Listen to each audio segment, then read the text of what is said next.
Assalamualaikum and hello everyone. So today we're going to explore something really important in the field of special education, the therapeutic and support approaches, also known as intervention strategies.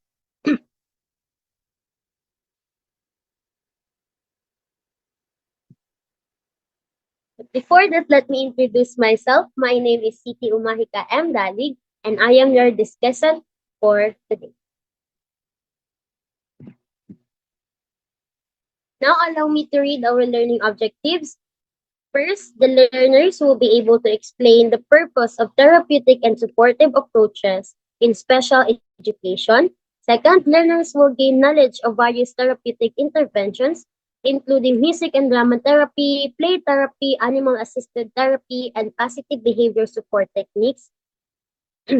Lastly, to explore PBS strategies that promote positive behavior and enhance learning in students with behavioral challenges.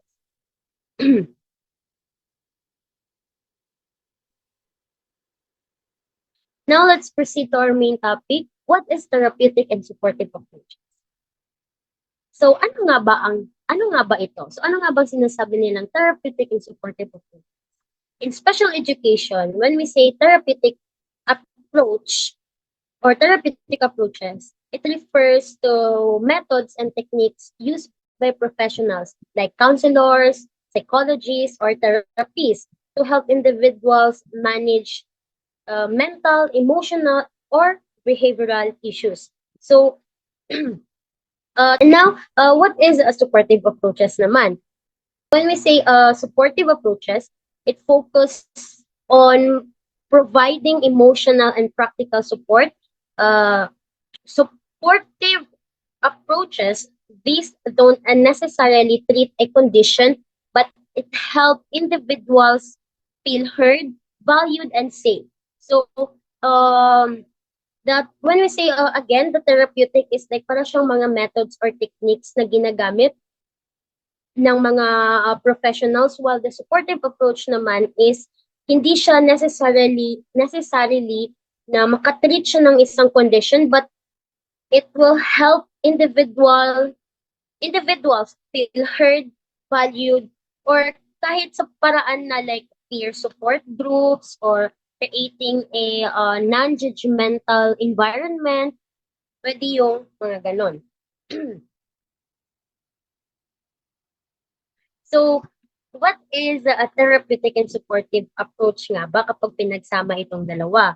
Therapeutic and supportive approaches in special education refers to teaching methods that prioritize the emotional and social well-being of students with disabilities alongside their academic development, focusing on creating a safe and positive learning environment to address potential challenges like anxiety, behavioral issues, or trauma, often incorporating strategies like positive reinforcement, counseling techniques, and sensory integration activities. So think of it this way. We're not just focused on their grades, but we're also addressing things like anxiety, behavior difficulties, or even the impact of past trauma.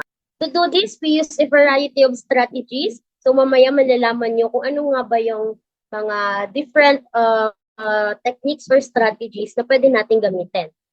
But this can include positive reinforcement, celebrating their success, no? So I have here an example. Miss Candy Pangilinan, meron siyang son, si Quentin. So Quentin was diagnosed ng autism spectrum disorder.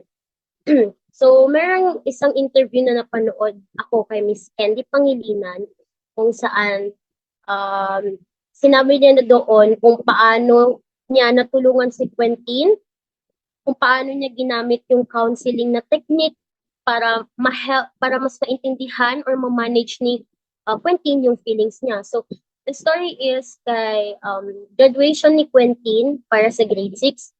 But then, yung school, nagsabi na hindi daw makakagraduate si Quentin, although si Quentin is nakastart na siya ng practice niya. So, para mapasok doon yung positive reinforcement, parang ang ginawa na lang ni Miss Candy Pangilinan is gumawa siya ng mini graduation for Quentin para mas ma-feel niya, mas ma-feel niya na mas ma-feel niya yung parang naba-value yung ano niya, mas parang like isa-celebrate yung graduation niya kasi nga 'di ba parang graduation is like dapat happy-happy lang so para mas hindi niya masyadong damdamin yung nangyari sa kanya so gumawa sila ng mini celebration for Quentin. The ultimate aim is to create a positive learning environment where every student can reach their full potential. Now let's look at some specific examples of these therapeutic approaches.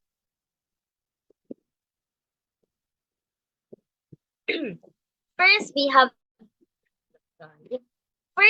the music and drama therapy that will be discussed by the next reporter. Next, play therapy, animal assisted therapy, and positive behavior support techniques.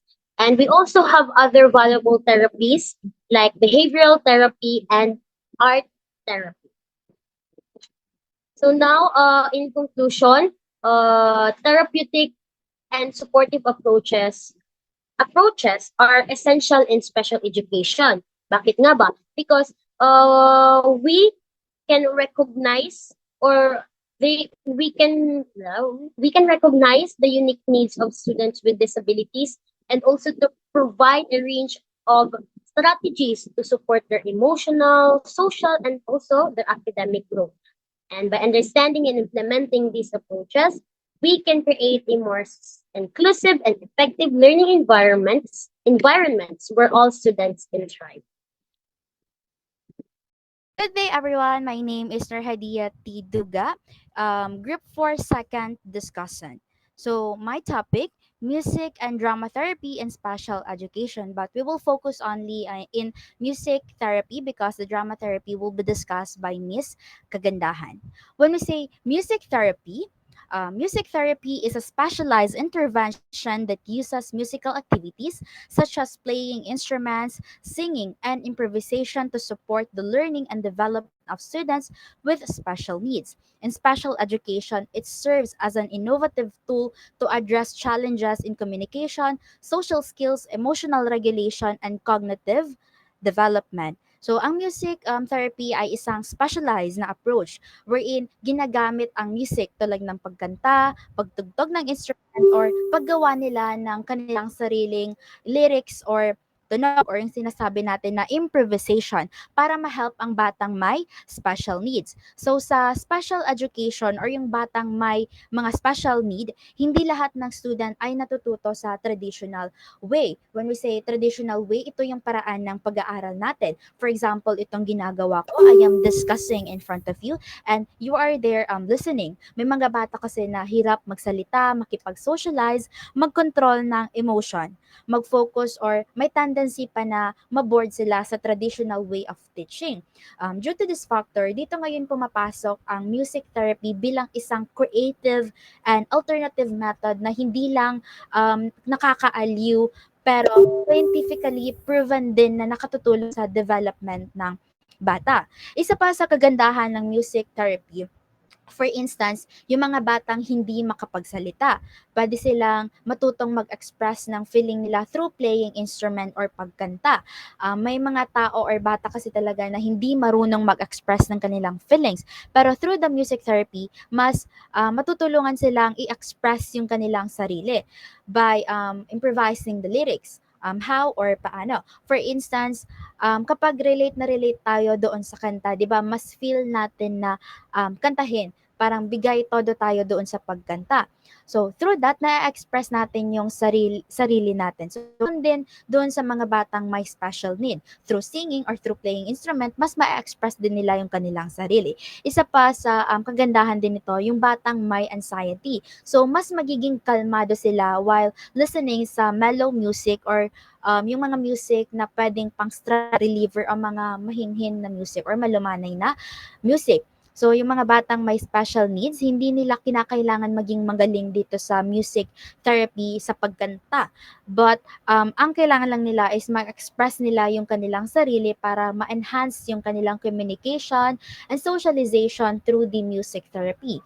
Playing instruments or even yung gesture ng kamay nila. Pwede silang mag-add ng gesture ng kamay nila while kumakanta sila para mas maging expressive pa sila and also ma-regulate yung kanilang um, emotion. Let us proceed sa benefits ng music therapy. Number one, enhanced communication. Music therapy offers non-verbal ways for students to express themselves. By engaging in musical activities, students who struggle with traditional language-based communication can improve their expressive and receptive language skill. So, perfect dito yung batang may difficulty sa verbal communication. For an instance, yung bata na hirap magsalita or mag-express ng feeling. Ngayon, matututo silang gumamit ng hand gesture at sabayan yung kanta or yung tono ng kanta while nagpa-play din ng instrument, nagpapalapak, nagtuturo, or even yung pag-sway ng kamay nila. So, ito yung tinatawag natin na gesture. Through this, mas nagiging expressive sila at mas na ipaparating nila yung gusto nilang iparating sa atin. Number two, improve social interaction.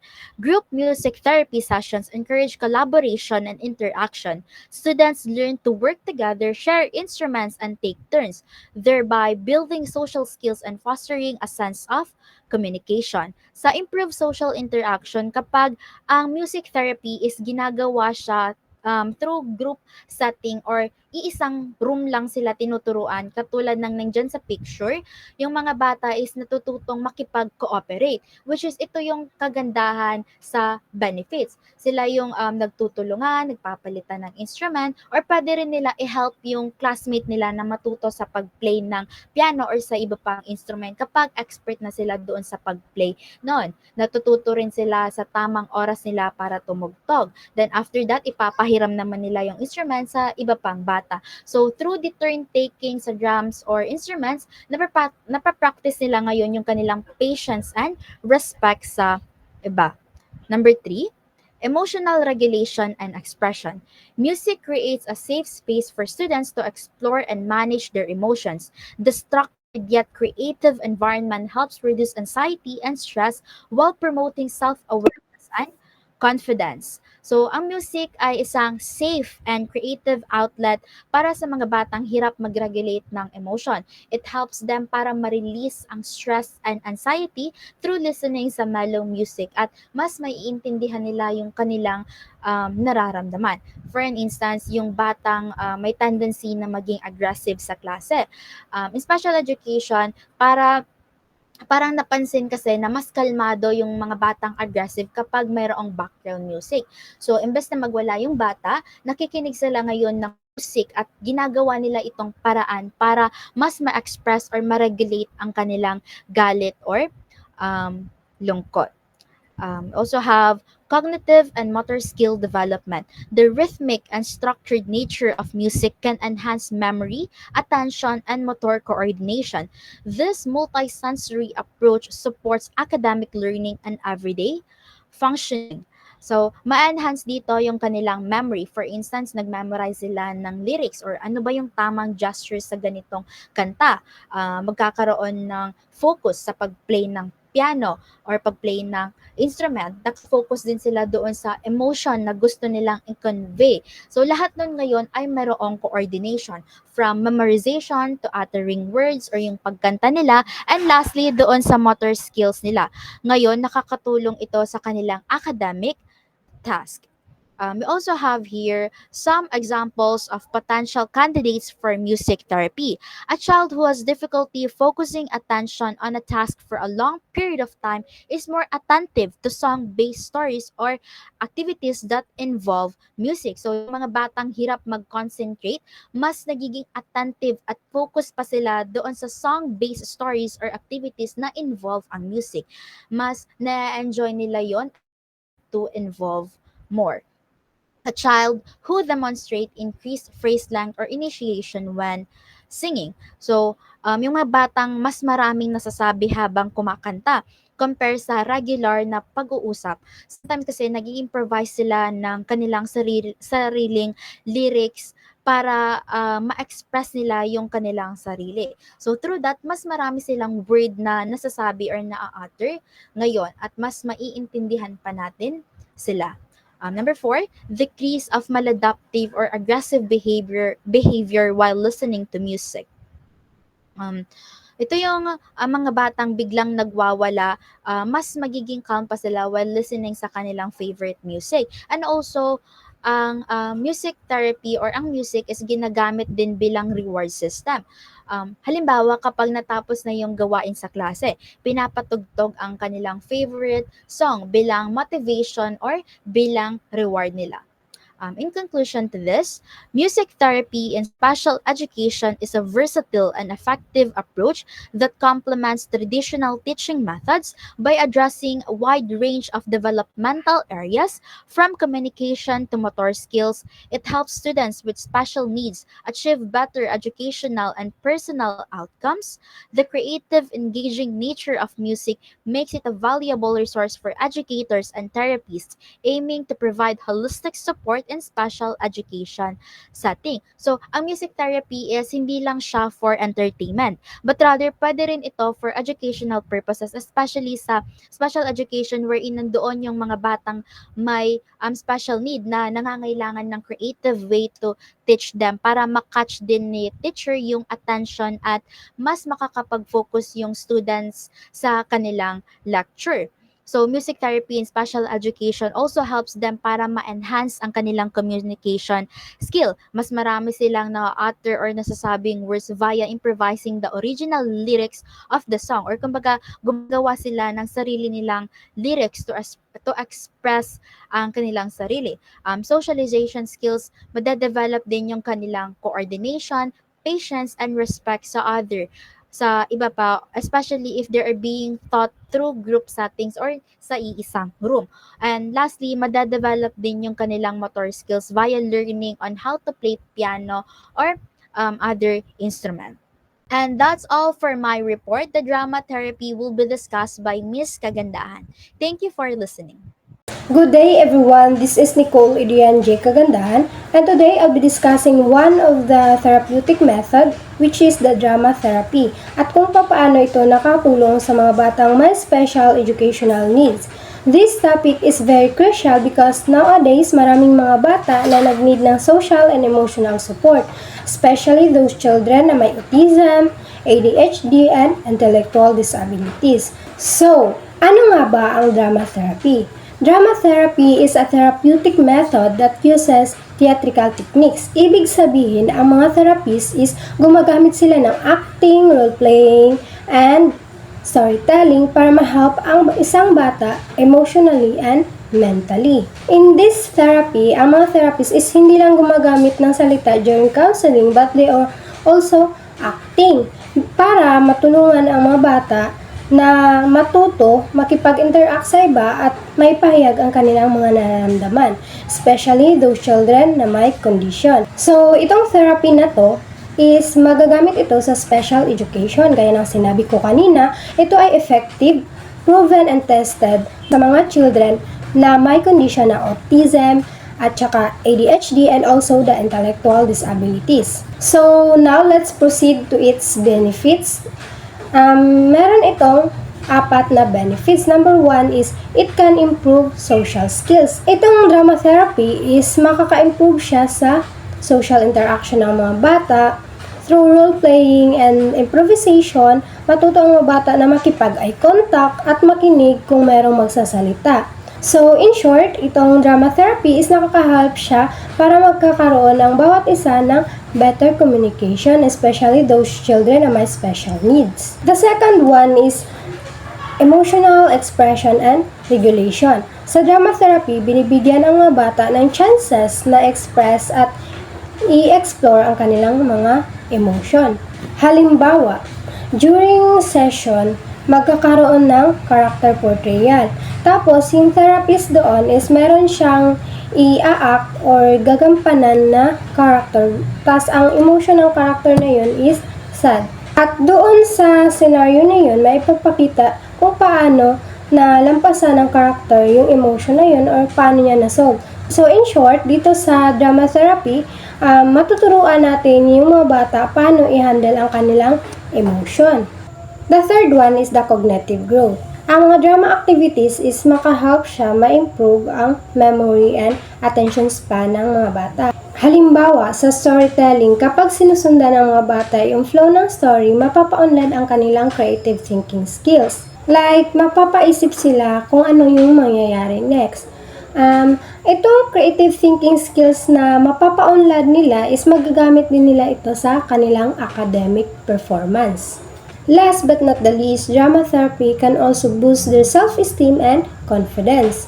So, during session, yung mga therapist is magbibigay ng good feedback or pupurihin natin yung mga ginagawa or mga nagawa ng ating mga students na may special needs para ma-feel nila na appreciated sila at magkakaroon sila ng thoughts na kaya nila at may halaga sila. So, yun yung mga benefits ng drama therapy. I think naman magigets nyo kasi understandable naman yung apat na yun. So, let's proceed na sa examples ng drama therapy. So, I have here several examples of drama therapy. The role-playing, feeling sculptures, storytelling through improvisation, emotion wheel game, and mirroring exercise. Itong role-playing is alam naman natin ito. Ito yung may gagampanan tayong character tapos i-portray natin or i-act natin. Itong feeling sculpture naman is here, gagawa tayo ng pose o galaw na nag-show ng emotion natin. Like, halimbawa, sad. Paano mo siya i-show? Like, ganito or ganyan. Tapos, itong storytelling through improvisation, ito yung magkukwento tayo sa kanila habang umaarte o i-act natin yung gina-story natin. Emotion wheel game. Ito yung meron tayong wheel, tapos spin natin. Meron doong mga emotion like sad, happy, or etc. Tapos kung ano yung mapili doon sa spin, is yun ang i-act or gagawa ng eksena ng ating mga students or tayo na therapist. Number 4 or last example is mirroring exercise. Here is partner-partner. Yung mga students natin is ipag-partner-partner natin sila. Tapos kung ano yung gagawin ng isa, ipagaya natin sa isa. So, in conclusion, drama therapy is a powerful tool, especially those children na may condition na autism, ADHD, and intellectual disabilities. Kasi, makaka-help ito ma-improve ang kanilang social skills, expressing their feelings, cognitive growth, and boost their self-esteem and confidence. Drama therapy plays a significant role because hindi lang ito nakakatulong sa utak ng mga bata but also sa pakikitungo nila sa iba. This therapy is very engaging. That's why maganda ito na tool para sa inclusivity ng environment. That's all for my report, and if you have any questions, violent reactions, you can message me and free ako magsagot sa mga tanong niyo. And that's all. Thank you everyone for listening or watching this video. Good day, everyone. I am Medaki S. Kerding, a Bachelor of Secondary Education major in Science. I will be discussing play therapy and special education and its 6K benefits. Play therapy. For special need children can have positive impact on their emotional expression, social skills, communication abilities, and overall well-being by providing a safe space to process feelings, engage in play activities that align with their interests, and learn coping mechanism through the natural language of play, allowing them to express themselves in comfortable ways and build healthy interactions with others. It can also help them develop cognitive skills and improve their ability to regulate behaviors. The first benefit of play therapy is improve emotional regulation. Children can learn to express and manage their emotions through play, which can be especially beneficial for those struggling with anxiety, frustration, or anger issues. For example is, yung bata ay madaling ma-frustrate ay maglalaro ng mga blocks kung saan patatayuin niya ito. So, normal lang na mahulog ito kung mahulog ito. So, dahil sa madali siyang ma-frustrate ay maiinis nga siya. So, dahil sa tulong ng therapist, kapag nakita niya yung batang naglalaro nito ay tutulungan niya itong itayo ito ulit. And because of that, is matututo yung bata na sa susunod na pagkakataon ay mas maging mahinahon na siya sa paggawa nito. Ang pangalawang benefit ng play therapy ay enhanced communication skills. Enhanced communication skills play can be a powerful tool for nonverbal children to communicate their needs and thoughts, allowing them to express themselves in a way that feels natural. Halimbawa na to ay yung bata na hindi marunong magsalita ay maaari siyang bigyan ng mga laruan na, for example, ay yung mga laruan ng mga hayop. Tapos, maaari niya yung paglaruan na like ginagawa niya kung ano yung nangyari sa kanilang paaralan kanina, or ilalabas niya doon kung ano yung nararamdaman niya. At dahil sa tulong ng therapist ay mauunawaan niya kung ano yung gustong i-express ng batang hindi nakakapagsalita. Maaari niya ding i-guide yung bata na kung sakaling mayroon siyang gustong sabihin ay pwede niyang express doon sa pamamagitan ng paglalaro. Ang pangatlong benefit ng play therapy ay development of social skills. Development of social skills, play therapy can provide opportunities for children to practice social interactions, learn how to cooperate with others, and build positive relationships. Halimbawa ay, yung mga bata ay makikipaglaro sa ibang mga bata. So, alam naman natin na kapag yung bata ay may kalaro ay kailangan ay may term yung bawat isa. For example, as alam nila kung kailan sila na yung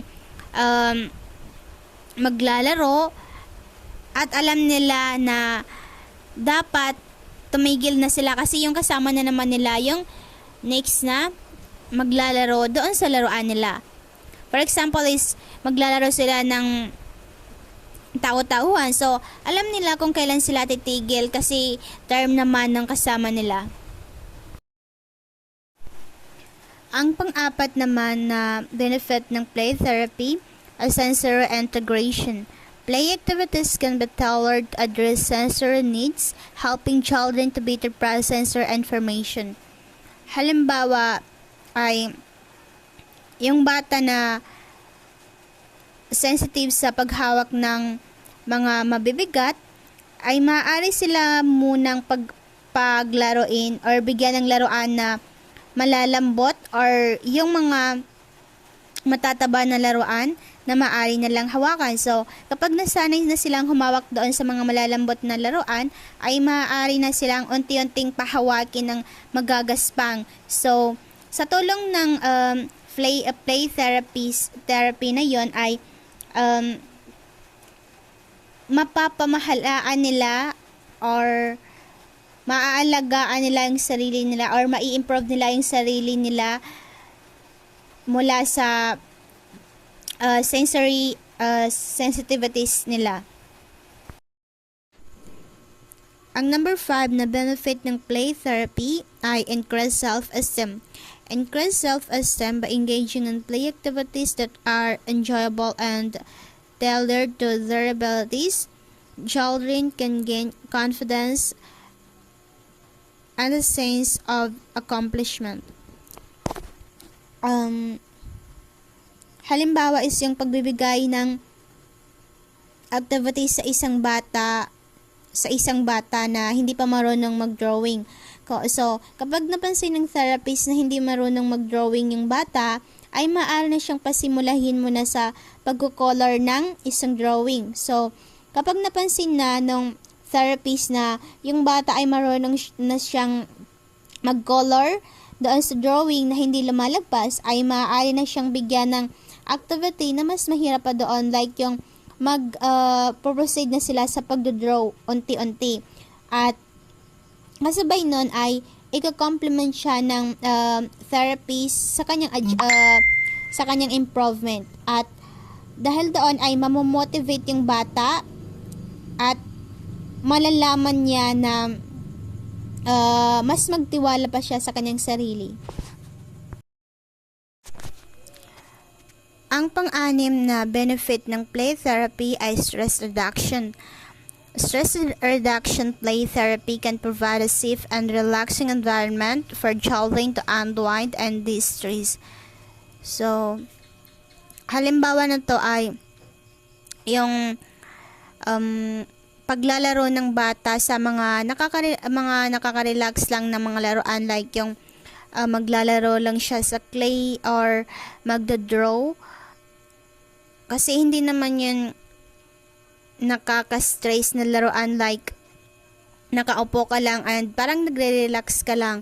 So, ang therapist ay gumagawa ng mga way para makapag-create ng mga relaxing na laruan para matulungan yung mga bata na makulangan yung kanilang stress. That's all. Thank you. Good day everyone. Today, we're going to discuss the animal-assisted therapy in special education.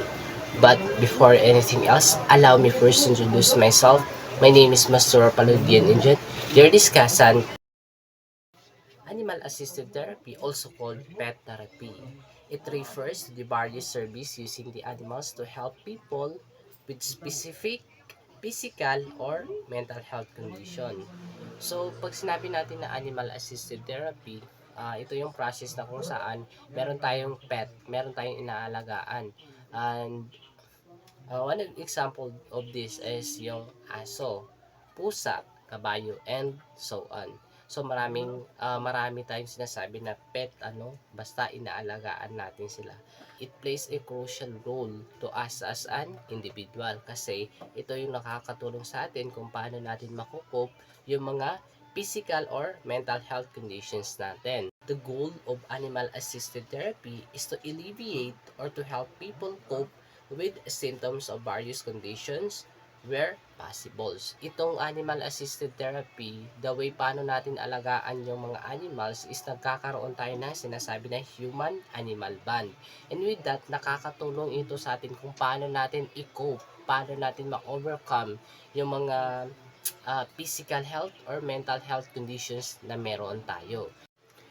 So the animal-assisted therapy builds on a concept called the human-animal bond, which describe the people desires to interact with and relate to animals. So pag sinabi natin na human-animal bond, ito yung kung saan, di ba, in United States of America, common sa kanila na every morning kapag nagja-jogging yung mga Amerikano, kasama nila yung kanilang pet or yung specifically yung aso nila. So with that, sabi dito, nagkakaroon ng human-animal bond. Kasi with that, nagkakaroon ng interactions between the animals of course and the yung may-ari.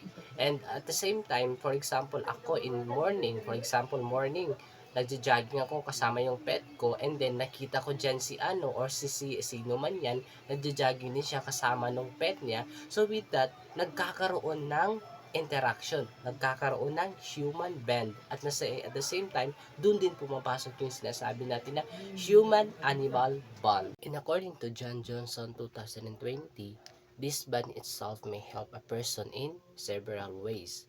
First, reducing boredom. Second, increasing a movement and activity through walks and play.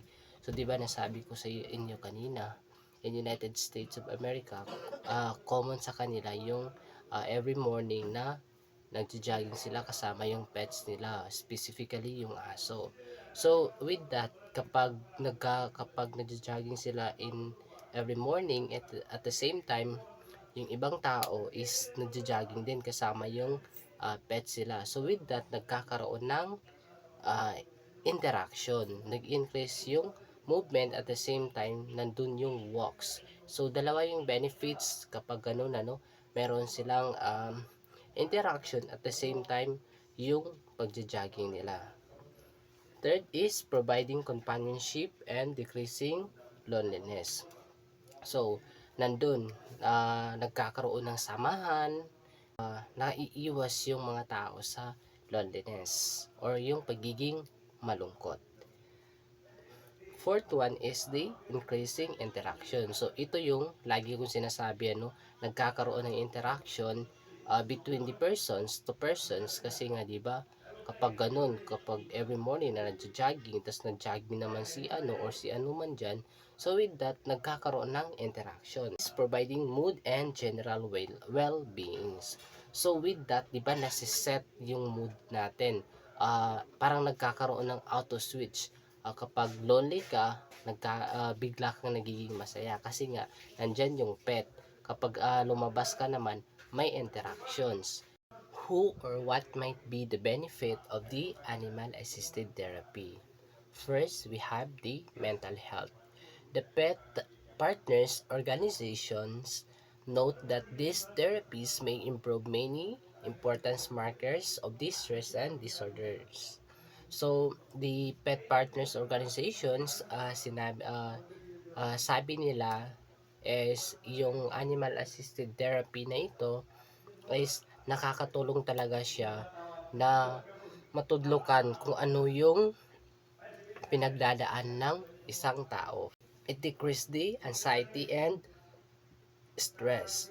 So, 'di ba nga kapag meron tayong pet, ako situationally when I was in senior high, kasi I actually have two pet. Meron akong dalawang pusa actually.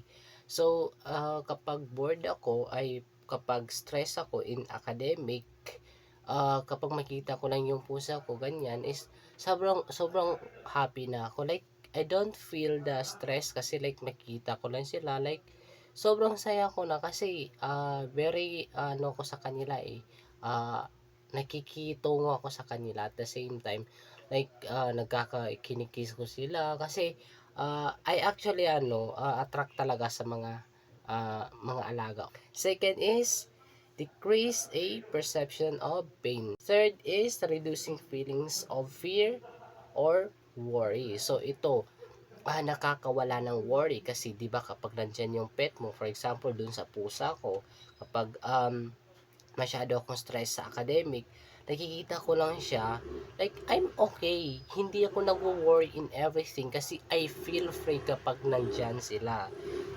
Third is increasing feelings of social support. So, nandun pumapasok na naman yung sinasabi natin na social support. If we feel free kasi nandyan sila like nandun yung social support. And lastly is it providing a motivation, stimulations, and focus. So, kapag in terms of academic setting, pumapasok yung motivation sa atin kasi na mayroon tayong pet. Kasi like, 'di ba sinabi ko na you feel free kapag meron kang pet.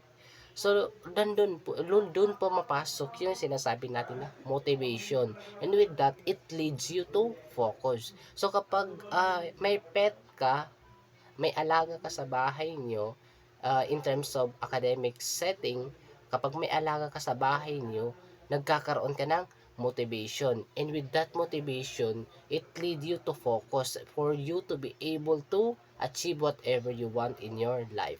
So, in short, ganun talaga, yung pet natin plays a crucial role in ourselves as a individual in terms of academic.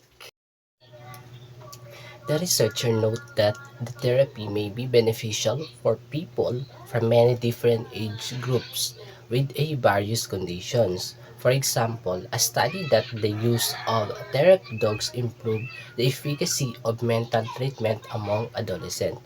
So ito yung sinasabi ko, na the animal-assisted therapy is really important for us kasi masyado itong beneficial sa mga tao, most especially dun sa mga taong who dealing with mental health conditions, at the same time yung mga student din.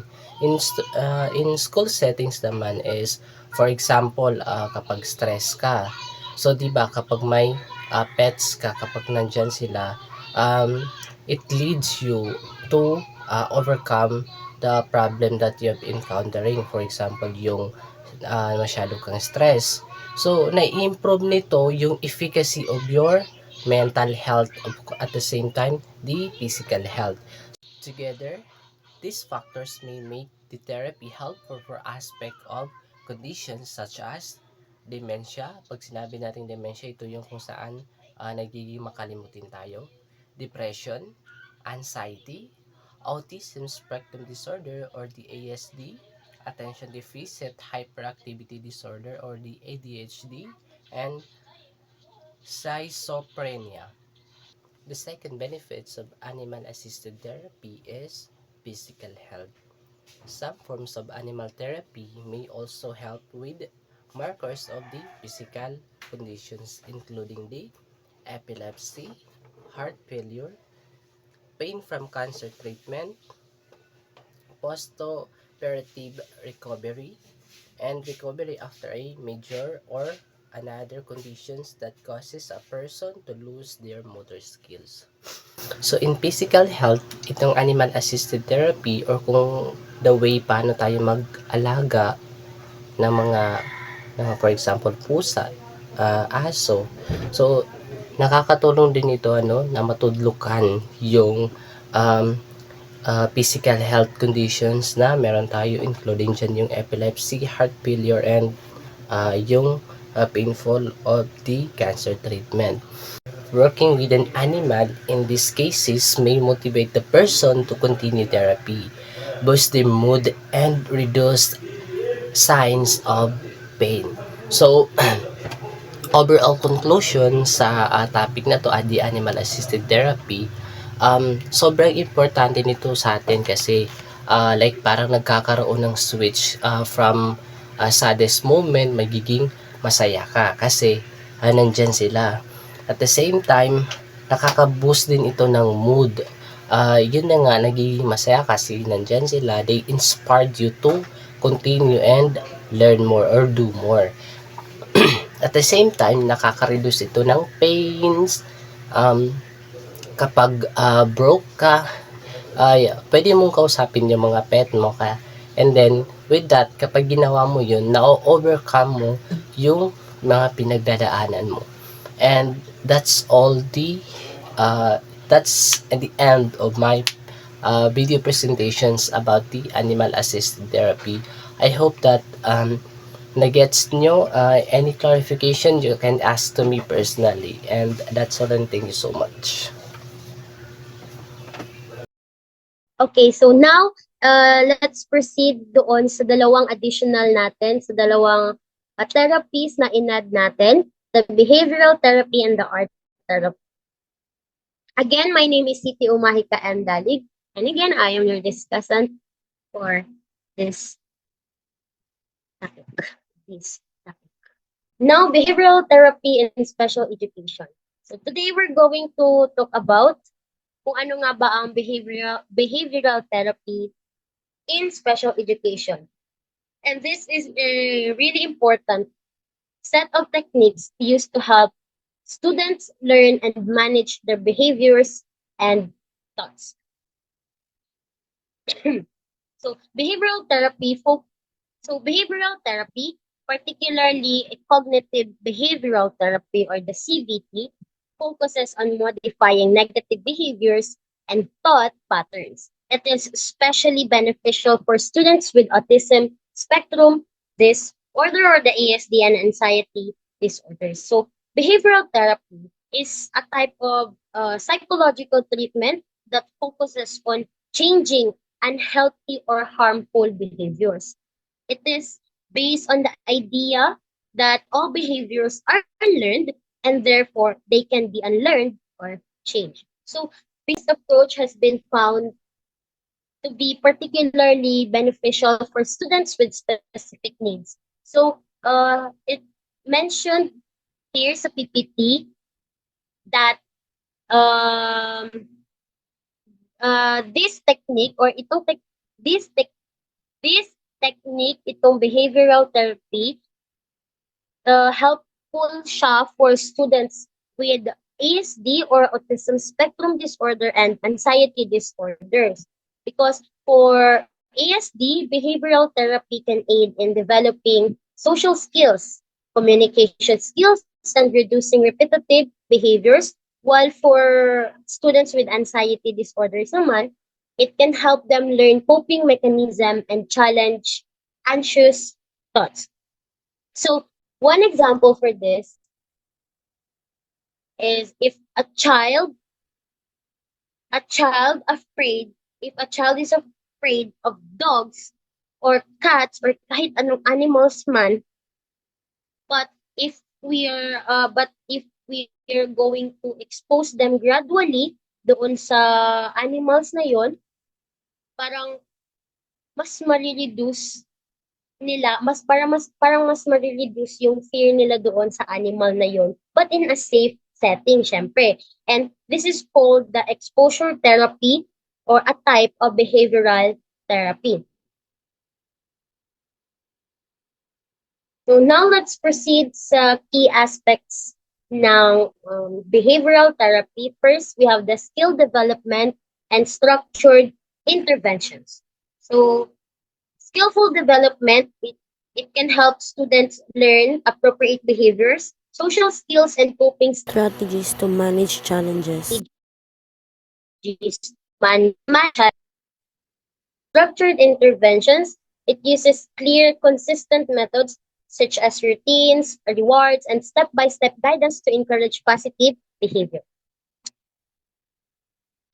And this helps students understand expectations and can reduce anxiety and confusion.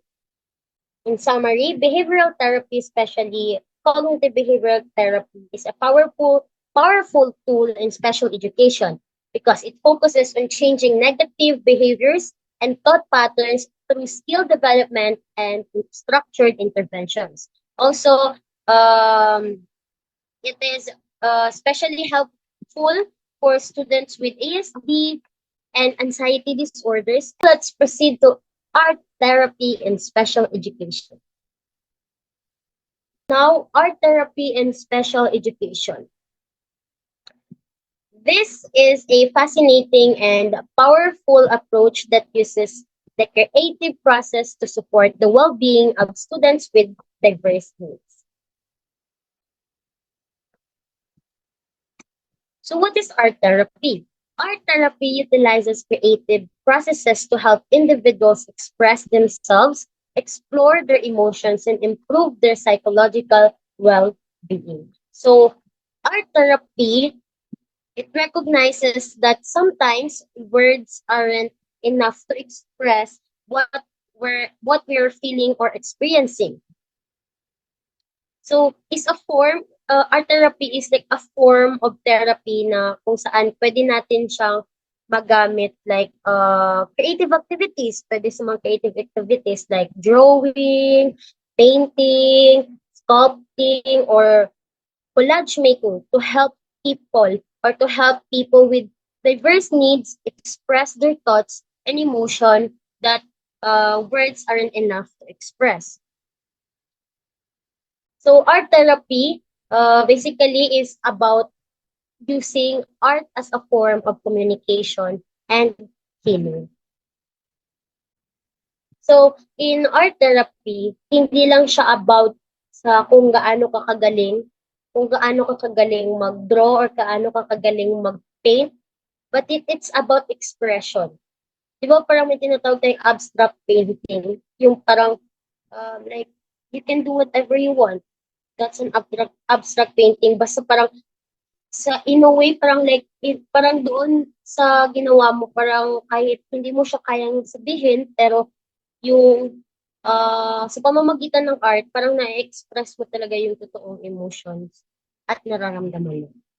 So, one example is dito sa isang example dito sa art therapy is when a person has trouble talking about a traumatic experience might draw images to express their emotions, and the therapist helps interpret and process those feelings. So now, here in special education, art therapy serves several purposes.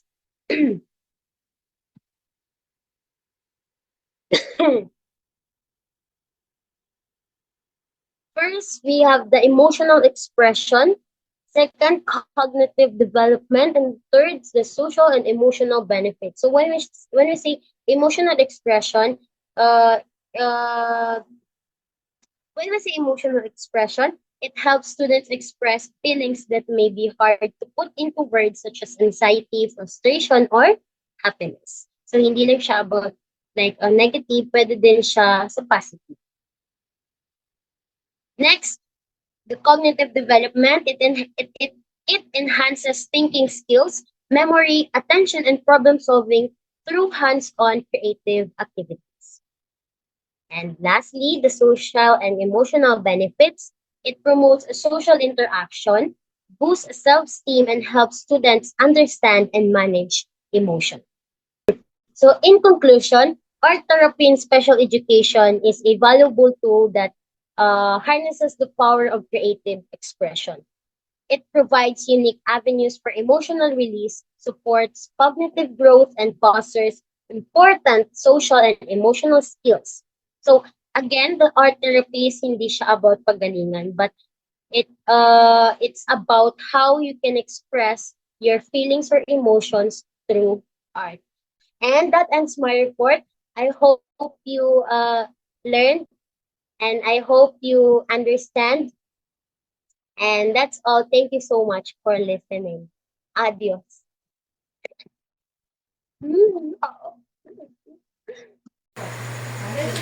Good day everyone, especially to Mampusta. My name is Johara G. Balongan and my topic is about the therapeutic and supportive approaches that focus on the positive behavior support that's help students with or without disabilities.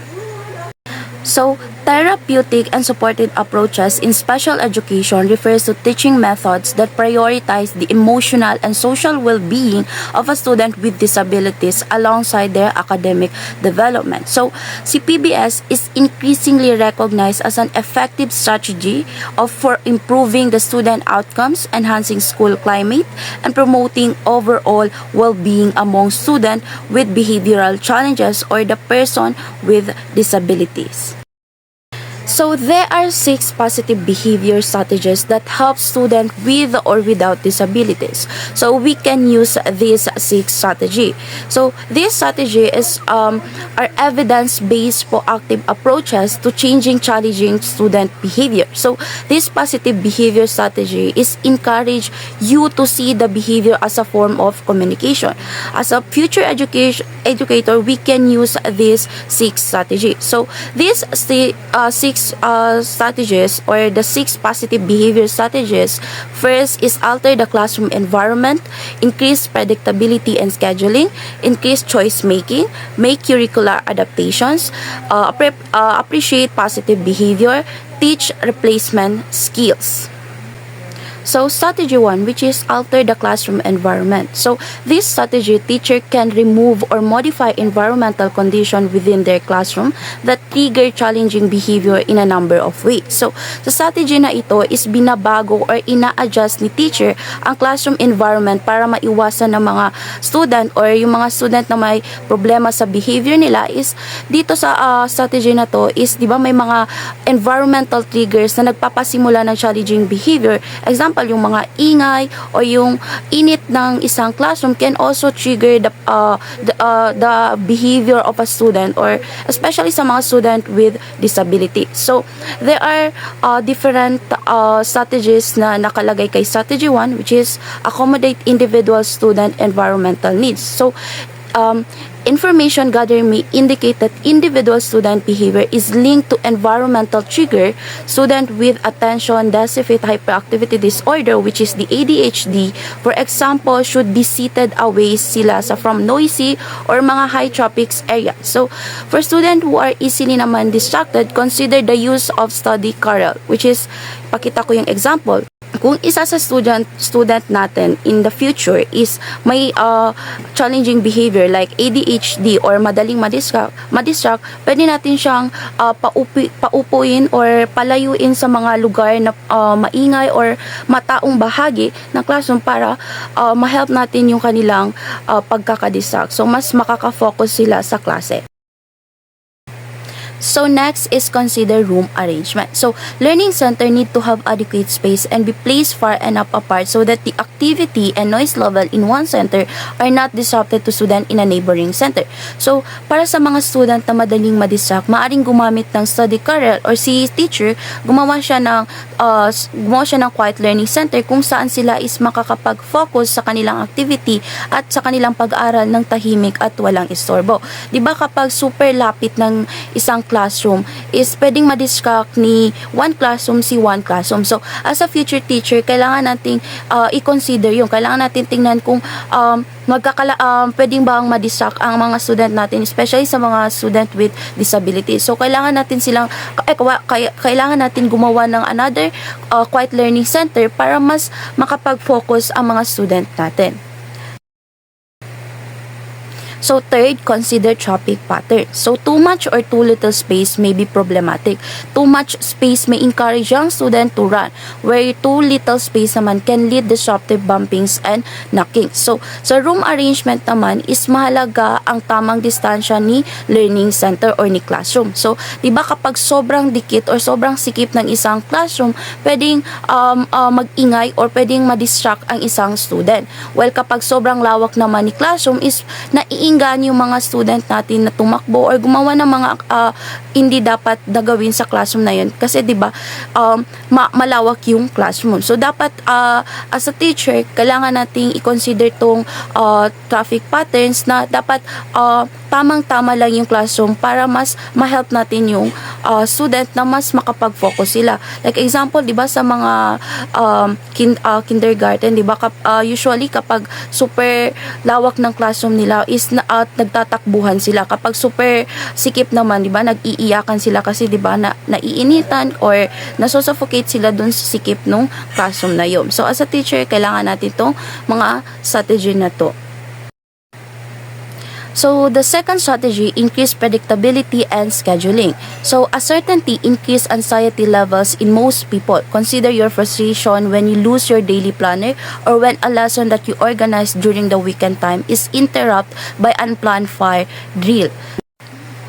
So, di ba, as a student ngayon, i-experience natin to or nafe-feel natin yung kumbaga, like example, di ba, sa reporting, ready na tayo, pinagpuyatan natin yung reporting natin, gumawa tayo ng PPT, ginandahan natin si visual aid. So, yung parang ready na tayo sa pag-present, tapos biglang nagsabi si teacher na hindi siya present, tapos hindi pa matutuloy yung reporting mo sa next na lang. So, doon parang nakaka-feel ka ng frustration or nakaka-feel ka ng inis kasi nga, yun nga, hindi natuloy na dapat tapos na yung report mo ngayon, tapos biglang nabago. Another example sa examination naman, yung kala mo or quiz, di ba? Kala mo makakapag-exam ka na, tapos biglang sabi ni teacher, hindi niya nadala yung ganito, so next na lang, di ba? Nakakainis siya sabi niya next week na lang. So nakakainis, di ba? Nakaka-frustrate kasi yung ready na yung utak mo na magsagot, tapos biglang nabago. So these strategies, kailangan din natin i-apply as a future teacher para mas maano natin yung positive behavior ng student natin, especially sa mga student na may disabilities. So one of the second strategy is schedule. So create a routine daily schedule and make sure that students are aware of it.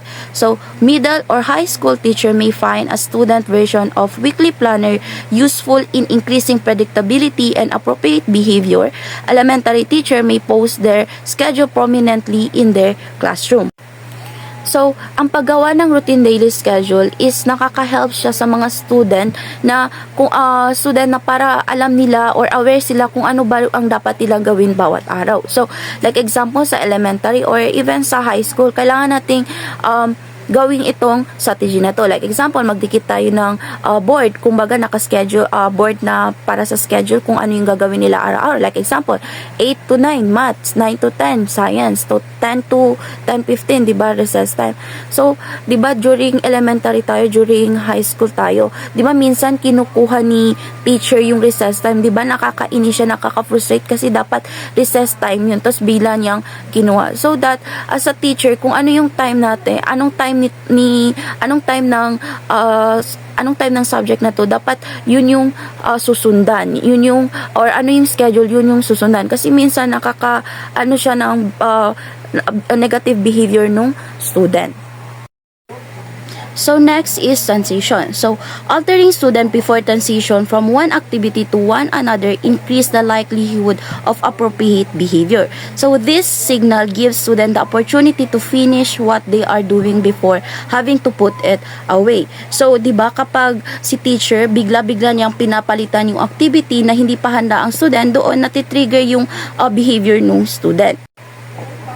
So, bago magpalit si teacher ng activity, di ba dapat kailangan magbigay siya ng signal or warning sa mga student tulad ng pagsabi ng, okay class, last 5 minutes para sa next activity natin para makapag-ready kayo sa gagawin natin next. So, sa ganitong paraan is nabibigyan natin yung mga student natin na pagkakataon na tapusin nila or matapos nila yung kanilang ginagawa or yung kanilang activity para maging ready sila sa next activity. So, doon is na-help natin yung kanilang behavior. So, third strategy is increased choice making. Many people with disabilities, especially students with limited motor skills, verbal skills, or challenging behavior, are not provided with opportunities to make significant choices in their daily life. So, they are often told what tasks they must perform, with whom they may interact, and what rewards they may have. So, because these students have difficulty expressing their choices making should be systematically taught and monitored in the same ways as another skills, according to Brown and Snell 1993. So, maraming student ang may disabilities ang hindi nabibigyan ng pagkakataong pumili para sa kanilang gusto or wala silang choices sa kanilang sarili. So, kaya nakakaramdam sila ng kawalan ng control or powerfulness. So, sa strategy na ito is tinuturuan nating mga teacher or future teacher, dapat ang student natin na gumawa sila ng decision nila kahit na maliit na bagay para maramdaman nila na may boses sila or may freedom sila sa kanilang sarili or sa kanilang pag-aaral. Like example, as a teacher, kung magpapa-reading activity tayo, imbis na sabihin natin sa kanila na basahin nila is isang libro, gumawa tayo ng choices. Like example, gumawa tayo ng 3 books na dapat nilang basahin. Doon is pwede silang makapili or may choices sila kung ano yung babasahin nila or gusto nilang basahin dun sa 3 na yun. So doon, na-help natin yung kanilang behavior na may choice pala sila or may freedom pala sila kung ano yung pipiliin nila or ano yung gusto nila. So, as a future teacher, kailangan natin tong i-apply sa student natin or even yung mga yung strategy 1, strategy 2 or this strategy 3 is itutulong natin to or as a future educator, help natin to sa mga student natin or especially sa mga student with disabilities na makahelp sa kanila para maging positive behavior yung kanilang pag-aaral or mas makakapag-focus sila sa pag-aaral nila. So, the three remaining strategy is reported by Mr. Carpen. So that's all, and thank you for listening. Good day, everyone. Today we will discuss the continuation of our topic, which is therapeutic and supported approaches.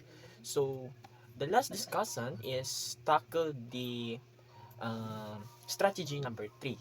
So our topic for today is all about strategy number 4.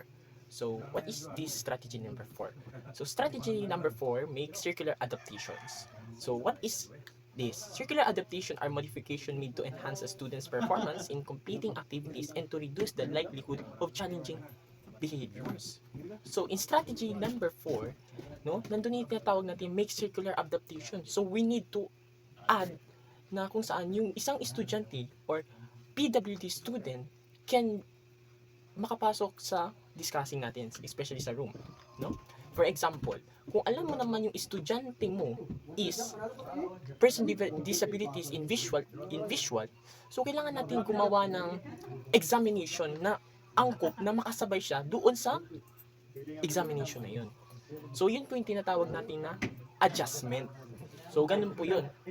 So, for example, nakikita natin dito sa PPT na meron tayong tinatawag na multisensory material, individualized instruction, assistive technology, and modified assignments. So, this particular adaptation is nakakatulong tayo to give productions dun sa mga estudyante na person with disabilities para matuto sila in the 100% efforts. So, that is the fourth strategy. Next, what can a teacher do to adapt the curriculum when observation suggests that the existing curriculum is prompting challenging behavior? So, consider the following 4 elements. So, ito po yun. First, think about the nature of the assigned task, activity, and the way it is presented. Is the task or activity of high or low interest? Too easy or too difficult? Too long or too short? Too fast or slow paced? A quick checklist teachers can complete in assessing. So, kapag ikaw teacher, you are the teacher teaching students in exclusive education, especially in special education, you need to know the level of all your students. So, you should know the disabilities na meron sila. You should know yung boundaries na meron sila. And you should know kung ano yung pinaka-objectives mo para matuto sila in their own capacity level. So, example, kapag ikaw ay tumuturo ng elementary, hindi mo pwede ituro o magpa-exam ka ng high school level. It is because of their capacity. Hindi po nila na-adapt yan bigla. Pinag-aaralan po yan. So, may tinatawag tayo na level 5 level and process by process. So, ganun po yung pagtuturo, especially with persons with disabilities. So, kailangan natin na alamin natin kung madali ba ito sa kanila, mahirap ba ito sa kanila, para yung knowledge na nais natin iparating ay productive. Hindi sila nahihirapan. Bagkus mas natututo pa sila. Okay, next. Number 2. Adjust the nature of the task activity. Presenting material using different modalities is, for example, auditory, visual, and tactile. So, alam naman natin na meron tayong estudyante na visual learner, auditory learners, and meron tayong kinesthetic learners. So, ano ba ito yung mga abilities na meron yung mga estudyante? Kasi, alam natin na ang estudyante, hindi sila pantay-pantay. May kanya-kanyang abilities siya, may kanya-kanyang katangian. Kaya hindi natin masisi ang estudyante kapag ayaw nilang makinig sa atin, especially in visual, kung auditory sila. So, kailangan mo mag-adjust sa mga estudyante mo para matuto. So, ito yung tinatawag natin, adjust the nature of task or activity. Bilang isang teacher o bilang isang magaling na teacher, kailangan mong magkaroon ng categories or kailangan mong mag-organize para pagdating dito sa mga estudyante with disabilities, alam mo kung anong ibibigay mo na task.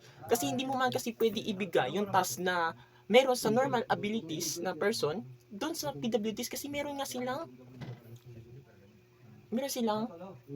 gap, no? May mga abilities na hindi nila kaya, may abilities na kaya nila. So, doon tayo sa abilities na kaya nila. Kaya, i-adjust natin yung nature. Especially sa PWDs. For example, kapag bulag yung tinuturuan mo, person with disabilities sa mata, huwag mo silang bibigyan ng visual material. Kubag, bibigyan mo sila ng kinesthetic materials na kung saan nahahawakan nila, natatouch nila para matuto sila. So, ganun po yun. Next is, number 3. Adjust the method of presentation or monitoring. There are a number of ways teachers can adjust the methods of presentation, monitoring of learning tasks or activities to meet the diverse needs of students. So, continuation lang din kanina, yung sinabi ko. So, masasabi natin na adjust the method of presentation or monitoring. Alam niyo, sa presentation, especially in teaching, wala tayong sinasabi dyan na fixed teaching. Kasi, kapag nag-fix teaching ka, tapos estudyante mo, is may mga disabilities yung objective mo is for students lang na normal, aba, napakalaki ng gap niyan. Siguro kung ganun yung objective mo, estudyante mo na normal, matututo, pero yung estudyante mo with disabilities, malileft behind. So, kailangan mo rin mag-adjust ng method. You should know the method for everybody, for inclusive education. Not only in one category, but all categories, alam mo yan. No? For example, in teaching, you should follow the, pwede rin nating masasabi yung role play. So, yung mga PWDs doon, pwede makikakayat, pwede magsali, pwede doon. So, in learning na ganun, may mga matutunan din yung estudyante mo in your classroom. It makes more engaging and more active. Yung po yung pino-point out dapat natin sa mga teachings natin. Diba? As a future educator. So, next. Sabi dito, direct instruction is an approach emphasizing group instruction and face-to-face instruction using carefully sequenced lessons. While self-monitoring is a powerful, easily implement intervention, it has been used successfully with the students ranging from average achiever. Then self-monitoring involves A. Defining the target behavior, B. Identifying preferred reinforcers, C. Designing a self-monitoring device method, teaching the student to use the device, and feeding the use of the device. So, meron pala tayong tinatawag dalawa. So, may dalawang kind of teaching tayo, which is the direct instruction, and meron din tayong self-monitoring. So, ano ba itong direct instruction?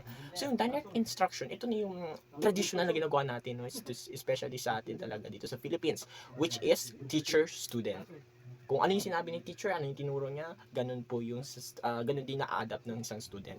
Face to face, yun yung traditional. Yan yung direct instruction. Kung ano yung naturo sa harap, yun ang natutunan ng estudyante. So, meron dito yung tinatawag na self-monitoring.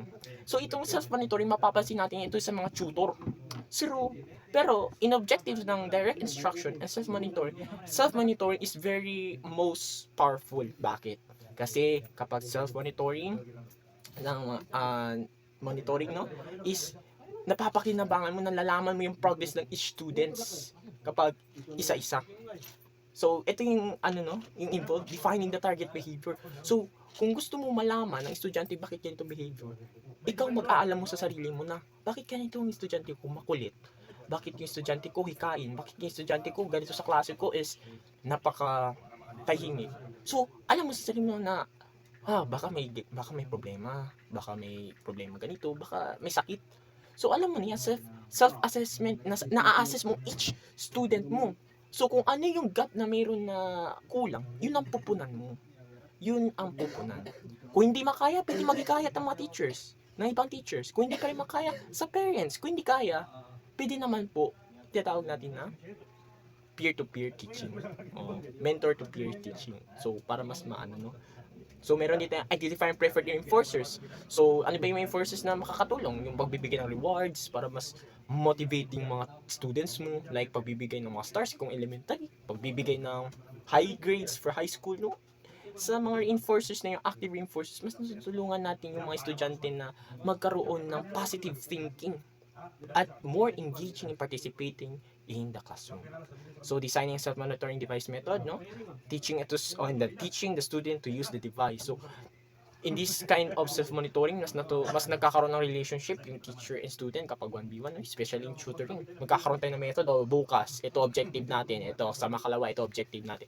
By day, may progress kang makikita. No? So, next tayo.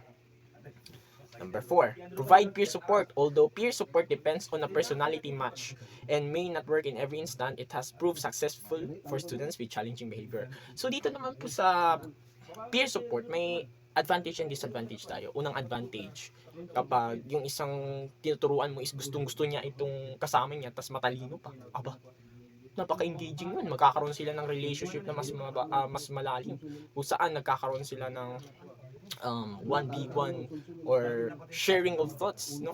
Hindi na sila mahihirapan kasi nandun na yung meron ng nabuong relationship, meron na na knowledge na at least sa relationship niyo may knowledge na natutunan, especially in tutoring, no? Katulad sa estudyante, katulad sa amin, no? Tayo mga estudyante, kapag hindi natin makaya talaga, kahit kung wala si teacher, tayo din nagtutulungan. So ito yung sinasabi natin na peer support. Ano yung disadvantage na sinasabi ko? Ito yung disadvantage kapag ayaw mo yung kasama mo. Kahit anong turo ng kasama mo sa peer-to-peer support, no? Kung ayaw mo kasama mo, hindi ka talaga makikinig.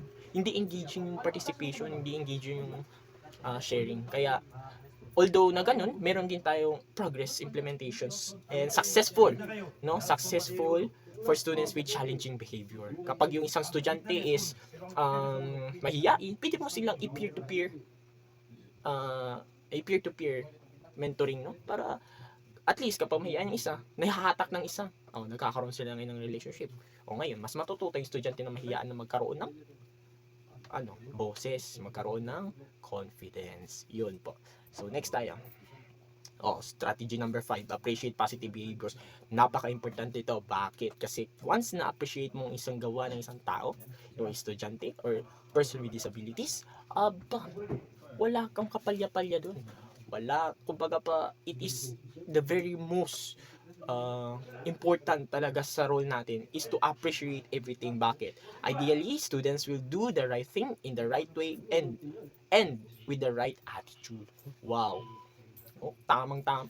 Sabi dito, students will do the right thing in the right way with right attitude.